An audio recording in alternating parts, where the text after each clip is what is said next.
nós retornamos para o Evangelho de João, nosso segundo encontro a tratar deste Evangelho. Esse Evangelho que tem um cunho mais complexo de exposição da verdade, porque não se trata apenas de um relato, uma narrativa dos fatos de então, mas a exposição do seu significado. E como nós vimos no nosso primeiro encontro a respeito disso, na semana passada, trata-se de um livro que defende que Jesus é o Cristo, que João o Batista não o foi. João foi um precursor do Senhor Jesus. Trata de mostrar que esse livro foi escrito a fim de que aqueles que conhecessem a mensagem nele registrada, crescem e, crendo, recebessem a vida eterna, crescem em Cristo e fossem salvos. É um livro que responde a um conceito filosófico de então, que afirmava que não era possível que o ser, a energia, entendia aquela filosofia, podemos dizer assim, imaterial, pudesse tornar-se parte da criação. Este ser, esta situação energética proclamada pelos gnósticos, foi de pronto contraditada por João, porque ela, sendo chamada de Logos, traduzida nas nossas Bíblias Almeida, revista atualizada como Verbo, já é anunciada de saída.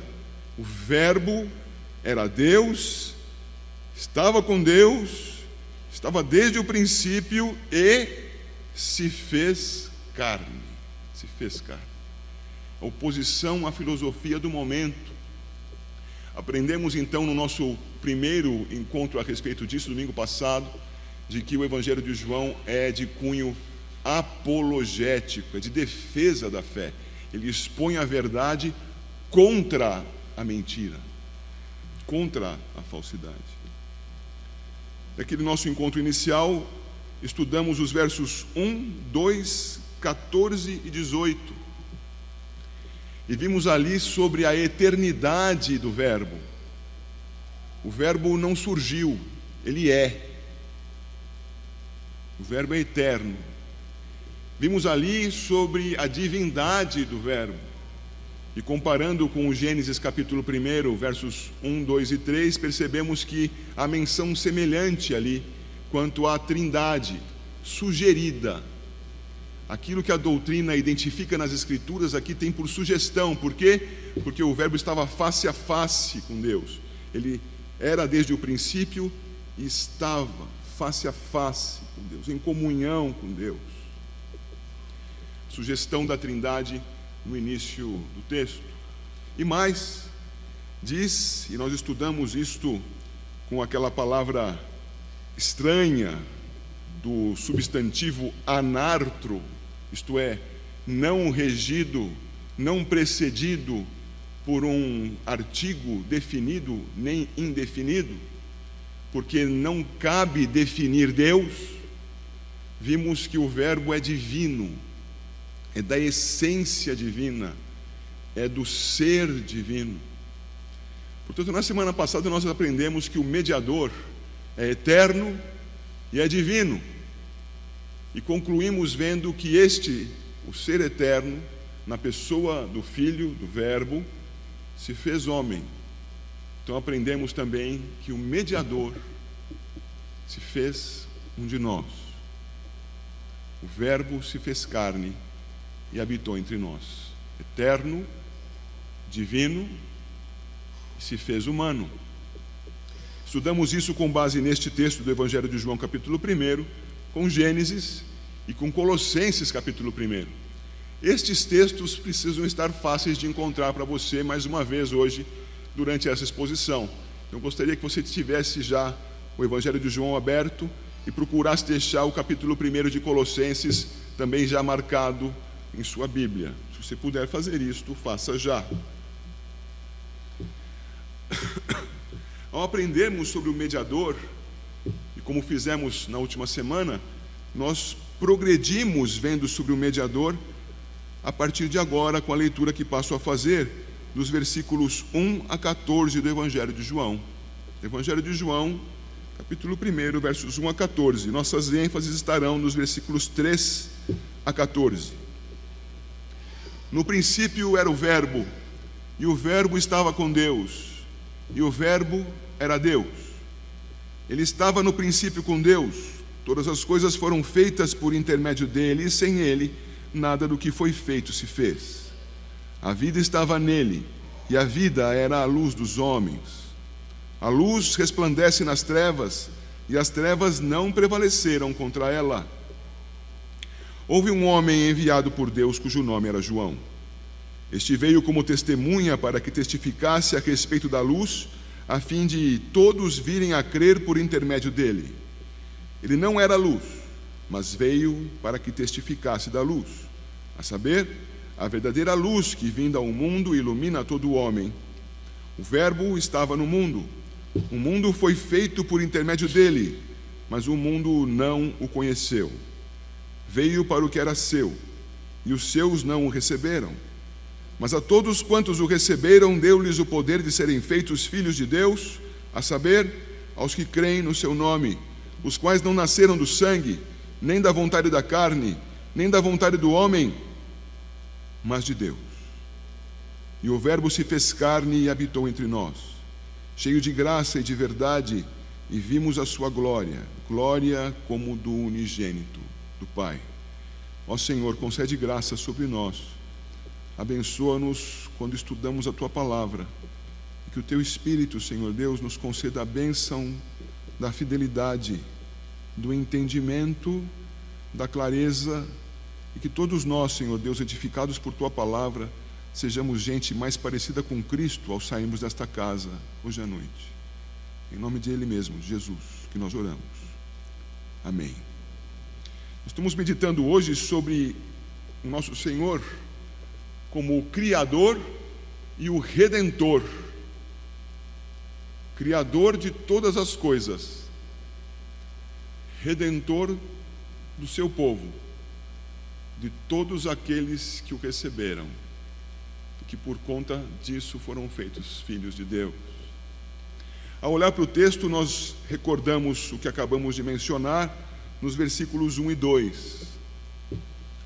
E continuamos vendo, a partir do versículo 3, que o Senhor, nosso Deus, na pessoa do Filho, e o Filho encarnado, como é o objeto principal do Evangelho de João, o Filho encarnado, a natureza humana do Filho, ele estava no princípio com Deus, e todas as coisas foram feitas por intermédio dele.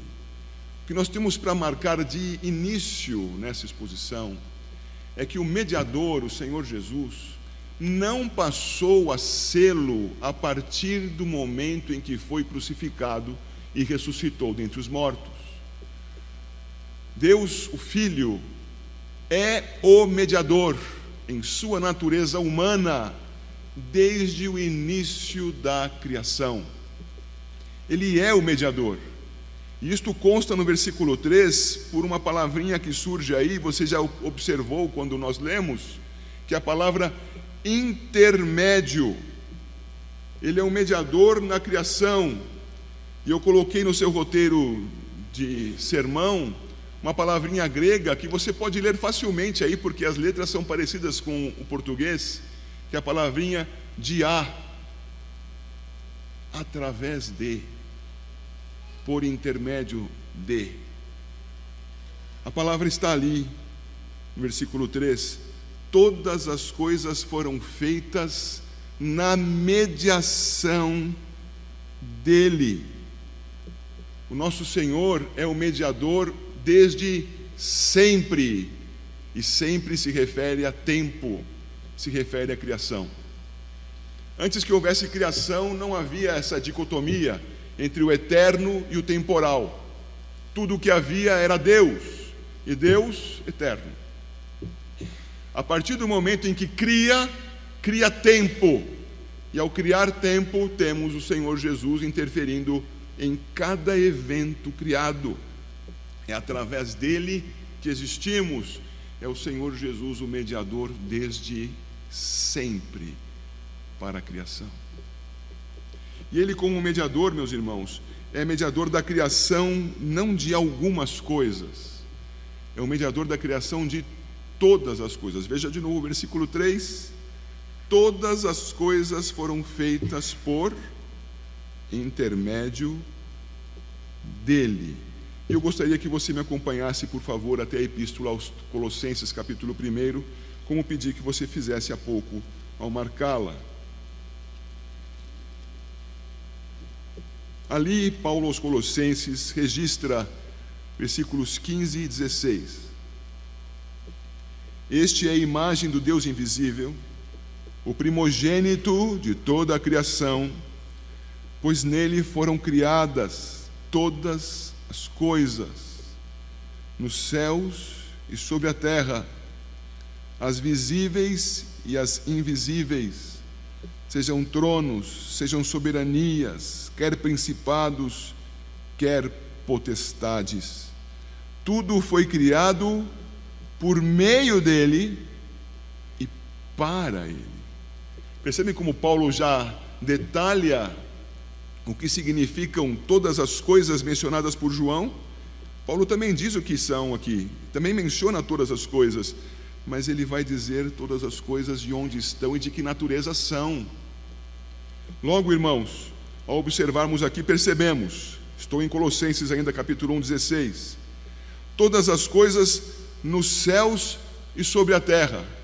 Está se referindo a cada elemento que existe na natureza. Tudo que existe neste planeta, tudo que existe para além dele, tudo. Sim, aquelas estrelas distantes, aquelas constelações, aquilo que os grandes telescópios conseguem observar lá da nossa atmosfera, circundando o nosso planeta, tudo. E muito mais que nós não podemos identificar com os olhos, sejam nus, sejam aparelhados, tudo, nos céus e sobre a terra. Mas ele vai além, as visíveis e as invisíveis. E creiam-me, nesse momento ele não se refere ao ar. As visíveis são estas que antes foram mencionadas, nos céus e sobre a terra. Mas e as invisíveis? São as questões espirituais. Nós não vemos, mas existem e foram por ele criadas. Estão além da nossa percepção? Estão, mas são parte da criação. Não existem por si mesmas, foram criadas pelo nosso Senhor. E ele prossegue dizendo: sejam tronos, soberanias, principados, potestades. Para você entender isso com outras palavras, tronos são os governos. Aquela pessoa assumindo autoridade sobre algum lugar está governando algo, governando um povo, uma região. Todos os governos existem sob a criação do Senhor. Todas as soberanias, isto é, todos os senhorios, porque há aqueles que governam e não comandam, não é? Então ele insiste refinando, detalhando o que significa isto. É estar em posição e exercer a autoridade. Os principados são os poderes, e as potestades são as forças. Força é algo que se exerce em favor do exercício do poder. Não é possível que nós tenhamos poder e não possamos, a partir disso, executar algo, se não houver força que alimente tal capacitação, não se irá adiante. Temos, por exemplo, no nosso país, 3 poderes. Cada poder pode fazer o que bem entender? Espera-se que não. Porque cada poder tem a sua força, e as suas forças existem para se contrapor umas às outras, para que nesse equilíbrio haja condições de um país ser governado em progresso, em vantagem para o seu povo, para que nenhum deles prevaleça sobre os outros. Força dá viabilidade ao poder.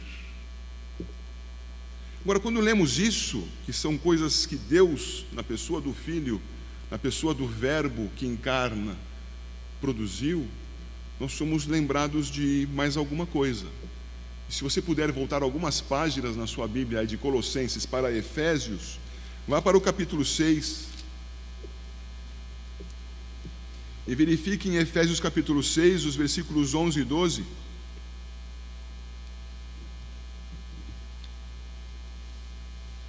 E ali se diz, e creia-me, com as mesmas palavras, não só no português, mas também no grego: revesti-vos de toda a armadura de Deus para poderdes ficar firmes contra as ciladas do diabo, porque a nossa luta não é contra a sangue e a carne, e sim contra os principados e potestades, contra os dominadores deste mundo tenebroso, contra as forças espirituais do mal nas regiões celestes.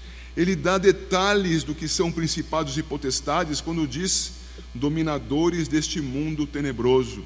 Principados e potestades, isto inclui como objeto da criação de Deus. Deus criou o nosso inimigo. O nosso inimigo não existe por si mesmo. O nosso inimigo não é autônomo.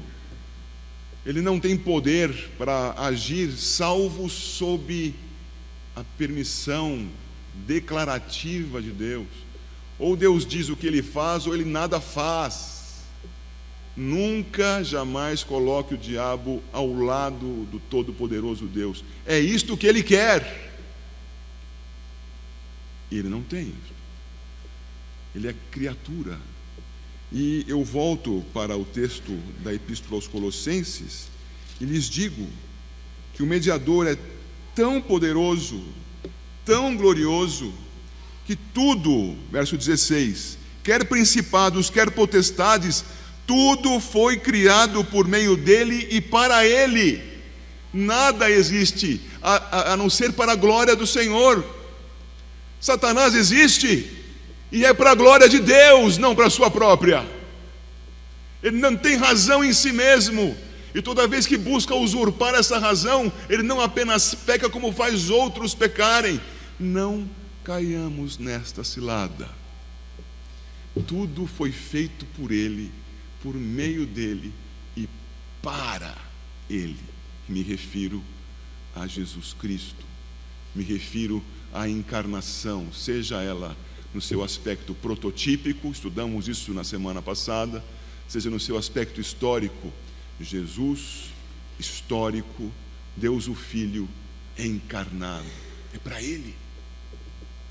Portanto, estamos vendo que o Criador fez tudo o que existe e que não é Deus, porque Deus é autoexistente. E tudo que não é Deus existe por quê? Porque Ele fez. E existe para Ele, para Deus, na mediação do Filho e para o Filho. Eu volto para o Evangelho de João. Eu observo ali, no versículo 4, a vida estava nele, e a vida era a luz dos homens. Esse texto, a partir daqui até o verso 9, compõe um único bloco, uma única fração do texto. E quando olhamos para cá, surgem várias dúvidas para nós, e hoje eu quero trabalhar para que você deixe de ter dúvidas a respeito do significado das palavras vida e luz. Porque nesse texto, vida e luz devem ser compreendidos como sinônimos, com o mesmo significado. A vida estava no Verbo, a vida estava nele, e a vida era a luz dos homens. A vida é parte integrante do ser divino. O ser divino o ser divino vive, existe e por si mesmo. Por isso a vida estava nele. A vida é que o integra. A vida é que tem sentido a partir da existência do Deus eterno. E a vida que tem sentido na existência do Deus eterno é manifesta por Ele. e ao ser manifesta, ilumina, no texto do verso 4, especificamente os homens. Mas creia-me, com o verso 5 podemos entender que esta luz vai para toda a vida na criação. A luz resplandece nas trevas, e as trevas não prevaleceram contra ela. O Senhor manifesta a sua vida, vivificando a criação. Não haveria vida se o Criador não desejasse que ela existisse. Em contraposição direta ao que dizem muitos por aí, que a vida surge de si mesma, ou surge do nada, ou se organiza e passa a existir para que evolua, se multiplique, se aperfeiçoe, se mantenha. A vida só existe porque aquele que a detém quis expressá-la na sua criação. Eu não vou aqui me demorar dizendo numa complexidade de um elemento celular, do tanto de coisas que há ali, do quanto elas são mutuamente dependentes, e que a ausência de uma das partes inviabiliza a manutenção das demais.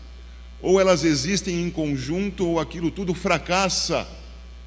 E a hipótese de tudo aquilo existir em conjunto por acaso é uma hipótese de alto grau de fé. Uma fé que, não dependendo do Espírito Santo, é posta na mentira. Agora nós, agraciados por Deus, também temos fé. Todavia temos uma fé que se baseia na verdade. E observamos que tudo o que existe, e tudo o que existe tem vida, foi feito por Deus. E foi feito por Deus na manifestação dos versos 4 e 5, no 4 enfatizando os homens, no 5, tudo o que tem vida. E por que eu digo que a luz e a vida aqui são sinônimas?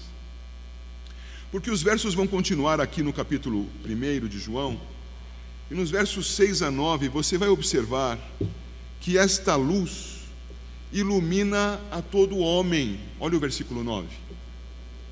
A verdadeira luz que vinda ao mundo ilumina a todo homem. E eu coloco o verso 9 em paralelo com o verso 4. O 4 diz: a vida era a luz dos homens.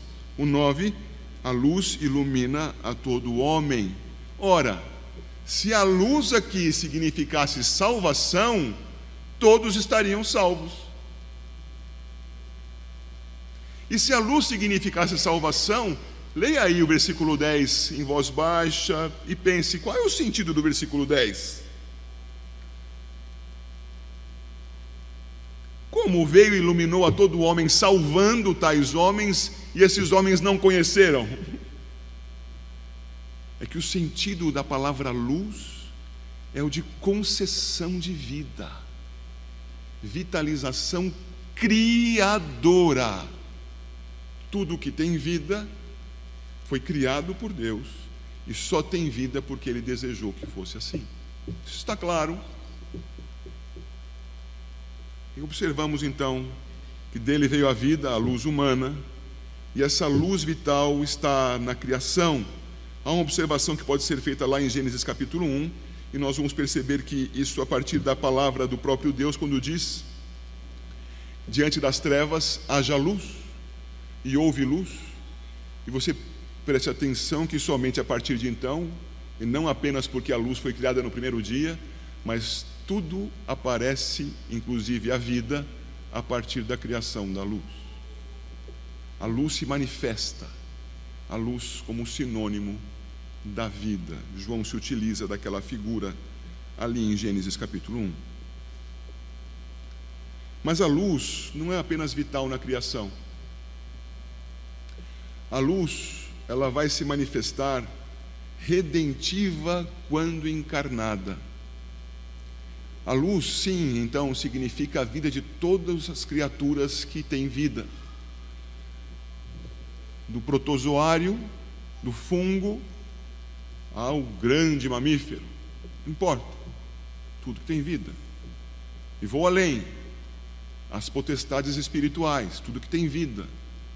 Anjos, aqueles dentre os anjos que se revoltaram contra o Criador, sempre em cumprimento do seu plano eterno, porque foram feitos para a glória do Filho, também têm vida porque o Senhor concedeu que eles tivessem. Portanto, eu me refiro aqui à vida biológica e também à vida não biológica. Mas vou além agora, falando de redenção. A luz vai apontar, em certo sentido, para a redenção daqueles que, uma vez caídos, são trazidos da sua morte, das suas trevas, para a vida, e agora a vida redimida. E isso não se refere a todos. Este trecho agora do 10 ao 14 vai mostrar quem são estes. O Verbo estava no mundo, o mundo foi feito por intermédio dele, repete-se a sua mediação, mas o mundo não o conheceu. Veio para o que era seu e os seus não o receberam. Aqui costumamos aplicar aos israelitas, mas podemos pensar no mundo como todo. Podemos sim particularizar nação de Israel, mas não há nenhum problema em dizermos que o Criador de todas as coisas se fez homem e a sua criação não o recebeu. Não há nenhuma falta. Mas continua o verso 12, e a maravilha do texto está aí. Mas a todos quantos o receberam, deu-lhes o poder de serem feitos filhos de Deus, a saber, aos que creem no seu nome. Eu paro por enquanto aqui a leitura. No versículo 12 observamos então a vida redentora da parte do Senhor sobre todo aquele que crê. E é possível que alguém lendo o versículo 12 pense na autonomia humana, na competência do ser humano em tomar as suas próprias decisões, em conduzir o seu próprio caminho e tomar então do socorro de Cristo, do socorro de Deus, por vontade própria, como seu socorro pessoal. A sua decisão em aderir ao Verbo que estava no mundo e não havia sido conhecido pelos seus. Então aqueles que o receberam, foram feitos filhos de Deus. E alguém diria, porque quiseram assim? E o verso 13 já chega dizendo, não, é preciso ler o texto todo para entender. Veja o verso 13. O verso 13 diz que essas pessoas não nasceram do sangue, não nasceram da vontade da carne, nem da vontade do homem, mas de Deus. Havia um entendimento muito antigo de que a comunicação da vida se dava por meio do sangue. E é por isso, inclusive, que nós costumamos dizer que temos parentes de sangue. Nos nossos dias nós já sabemos que o sangue, embora esteja presente em nós quando acontece uma união conjugal, o sangue não participa disto. Mas continuamos dizendo que somos parentes de sangue. Por conta dessa tradição, desse conhecimento popular de então, está registrado aqui, não nasceram do sangue. Isto é, não são filhos de Abraão, não são filhos da promessa, porque são seus filhos na carne. Não nasceram como filhos de Deus, porque tem uma linhagem específica dentre as pessoas. Nós, cristãos reformados, que aderimos à doutrina da aliança, teologia da aliança, nunca jamais afirmamos que os filhos dos crentes são ou serão certamente cristãos. Nós afirmamos que o povo visível de Deus tem como povo na terra este vínculo com o Senhor de aliança, e que nesta aliança são preservados como parte integrante do povo, repito, visível, por meio do vínculo do batismo. Batizamos nossos filhos de modo nenhum dizendo que por meio de tal batismo eles serão salvos. Batismo salvífico, não.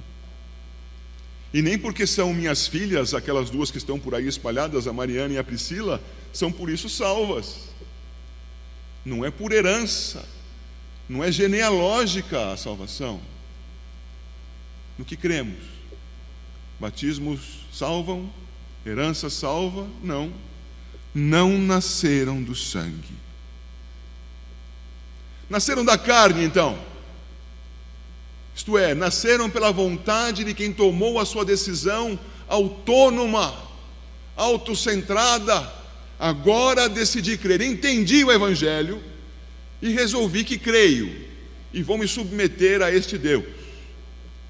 Isto pode parecer verdade no tempo, mas só é verdadeiro porque o nosso Senhor predestinou aqueles que, sob a sua influência, entenderiam o Evangelho, que teriam ouvido, porque foram predestinados a ouvir, e então, ouvindo e entendendo, foram capacitados a arrependerem-se, a terem fé e, crendo, serem salvos. Isso está tudo dito aqui, nem da vontade da carne, de uma maneira muito resumida. Mas a doutrina nos explica isso e deixa muitíssimo claro, por exemplo, no livro que estudamos às quartas-feiras, a Epístola de Paulo aos Romanos. É claríssimo, é indisputável. Não adianta algum pregador ir ao YouTube citar muitas passagens bíblicas sem lê-las e dizer então que os presbiterianos, os reformados, os predestinacionistas, os calvinistas estão errados. As escrituras é que estão certas e são elas que ensinam isso. Não nasceram da carne. Diz mais, nem da vontade do homem. Se alguém duvidasse do que significa não nascer da carne, ele então diz com todas as letras: não nasceram pela vontade do homem. Homem, ser humano. Nem as mulheres nasceram por sua própria vontade diante de Deus. Como nasceram então? Como creram? Como receberam? Como puderam ser chamados de filhos de Deus? Como? 13. Nasceram da vontade de Deus, os quais não nasceram do sangue, nem da vontade da carne, nem da vontade do homem, mas, omite-se a palavra vontade, mas ela está aí, mas da vontade de Deus. O nosso Senhor encarnado, o nosso Senhor, o Redentor, o mediador desde todo o tempo, desde sempre, o nosso Senhor, o mediador, planejou aqueles que, sob sua vontade, porque Ele é Deus, creriam nele, e por sua vontade seriam feitos seus filhos, seriam redimidos dos seus pecados, seriam trazidos das suas trevas para a luz do próprio Senhor, seriam vivificados e de uma maneira irrecusável e eterna. E Ele o fez, fazendo-se a si mesmo carne, habitando entre nós, a luz, a vida redentiva, o Verbo se fez carne e habitou entre nós. Eu peço que você faça só um exercíciozinho simples, até singelo, com uma mão, segure a outra. Isso não é para você orar, nem fazer coisas místicas, não é só para você sentir.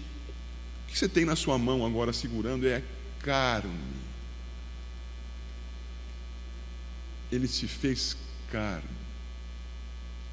O Criador de tudo o que há, o ser eterno e imaterial, fez a si mesmo o primogênito da criação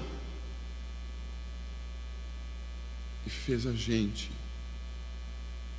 e se fez carne, e aproximou-se de nós, e na sua aproximação Ele se manifestou cheio de graça e de verdade. Isso é objeto de estudos futuros.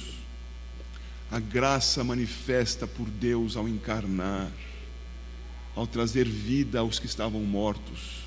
Eu sou o primeiro da fila.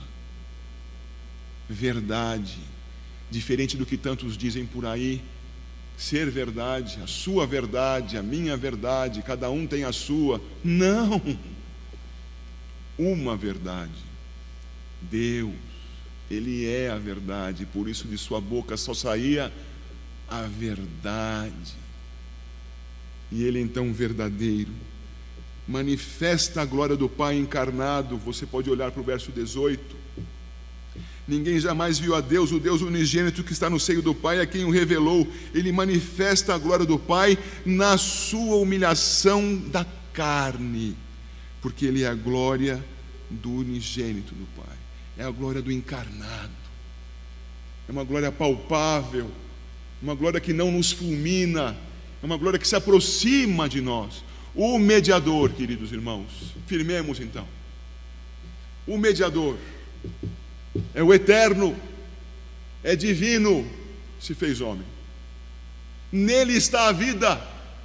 Ele criou todas as coisas e dentre estas coisas criadas, para algumas concedeu vida, dele concedeu vida a outros, concedeu vida a tudo que tem vida na criação.